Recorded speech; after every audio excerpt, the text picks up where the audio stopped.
আসসালামু আলাইকুম রহমতুল্লাহ নতুন ইসলামিক ভিডিওতে আপনাদের স্বাগতম। তো আজকে আমরা জানবো কিয়ামত কবে হবে, কিয়ামতের কয়টি আলামত প্রকাশ পেলে কিয়ামত হবে। তো এই ভিডিওটি শুরু করা যাক। কিয়ামত কবে হবে সেটা আল্লাহই জানেন, আল্লাহ তালাই কিন্তু সেটা জানেন যে কিয়ামত কবে হবে।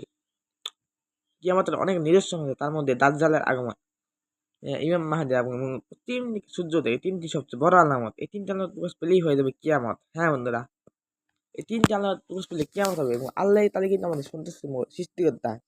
এই তিনটা আলো যদি কোনোভাবে প্রকাশ পেয়ে যায় তাহলে হবে কিয়ামত। হয়তো কেমন 2100 সালে হতে পারে, 2030 সালেও হতে পারে।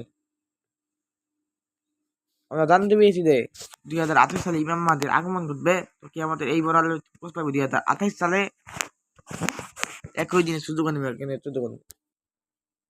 এটাই কিন্তু ইমাম মাহদীর আগমনের লক্ষণ।